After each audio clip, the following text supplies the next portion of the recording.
అందరికీ నమస్కారం. ఈ రోజున రాష్ట్ర యువ నాయకులు కష్టాల్లో నష్టాల్లో ఉన్నటువంటి రాష్ట్రాన్ని రౌడీయిజం గూండాయిజం ఈ రాష్ట్ర భవిష్యత్తుని దిగువ స్థాయికి పడేసినటువంటి సందర్భంలో నేను ఉన్నాను, ఈ సమస్యలు నేను చూశాను, త్వరలో మీ అందరికీ మంచి పరిపాలన వస్తుంది, మంచి ప్రభుత్వం వస్తుంది అని చెప్పి ఆ రోజు ధైర్యం ఇచ్చిన మా యువ నాయకుడు, రాష్ట్ర భవిష్యత్తుకి భవితగా తయారైనటువంటి నాయకుడు శ్రీ నారా లోకేష్ గారి 42వ జన్మదినోత్సవం సందర్భంగా మా కావలి ప్రీతమ శాసనసభ్యులు శాంతి స్వరూపుడు శ్రీ రఘుమాటి వెంకటకృష్ణారెడ్డి గారి కార్యాలయంలో వారి ఆధ్వర్యంలో ఈరోజు కావలి పట్టణానికి మళ్ళీ పునర్జన్మ వచ్చింది. కావలి పట్టణమే కాదు, రాష్ట్రానికే ఈరోజు రాష్ట్రం మళ్ళీ పుట్టింది అనే విధంగా రాష్ట్ర స్థాయిలో ఈరోజు ఈ సంబరాలు జరుపుకోవటం అనేది మా అందరికీ కూడా చాలా ఆనందంగా ఉంది. ఈ రాష్ట్రానికి పారిశ్రామికంగా అభివృద్ధి చెందాలి, ఆధ్యాత్మికంగా శాంతి భద్రతల్లో క్షీణించకుండా అందరూ కూడా కలిసి మెలిసి కులమతాలకు అతీతంగా ఉండాలి.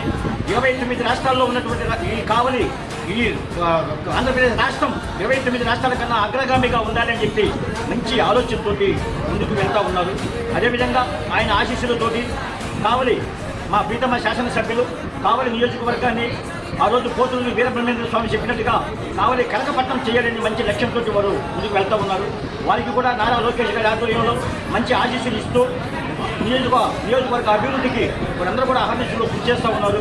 ఈ కావలి నియోజకవర్గం కూడా మరి రాష్ట్రంలోనే ఒక మంచి నియోజకవర్గంగా పారిశ్రామికంగా ఈరోజు జువల్జిల్లా హార్బర్ కానీ రామాయపట్నం పోర్టు కానీ అదేవిధంగా బీపీసీఎల్ కంపెనీ కూడా 95,000 కోట్లతోటి శాంక్షన్ కావడం జరిగింది.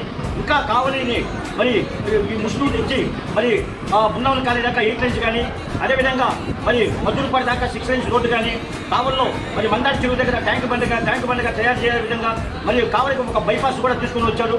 ఇంకా ఎన్నో విధంగా ఇందిరమ్మ కాలనీలు కానీ అక్కడ క్షీణించిపోయి ఉన్నాయి, ఎటువంటి ఆదరణ లేకుండా వాటన్నిటి కూడా ఈరోజు సిమెంట్ రోడ్డు దాదాపు 4-5 కోట్ల రూపాయలతో అక్కడ సిమెంట్ రోడ్డు తీసుకుని వచ్చి మరి నారా లోకేష్ గారి ఆశీస్సులతోటి ఈరోజు మా ప్రీతమ శాసనసభ్యులు కావలి పట్టణాన్ని ఎంతో అభివృద్ధి చెందుతూ ఉన్నారు. కాబట్టి మనందరం కూడా ప్రీతమ శాసనసభ్యుల గారికి అండగా ఉండి అదేవిధంగా వారి ఆధ్వర్యంలో జరిగేటువంటి నారా లోకేష్ గారి పుట్టినరోజు మరి ఎన్నో జరుపుకోవాలని చెప్పి ఆయనకు భగవంతుడు ఆయురారోగ్యాలు ఇవ్వాలని చెప్పి మనసారా కోరుకుంటూ ఈరోజు ఈ కార్యక్రమంలో పాల్గొన్న ప్రతి ఒక్కరికి కూడా ధన్యవాదాలు తెలియజేస్తా ఉన్నాం.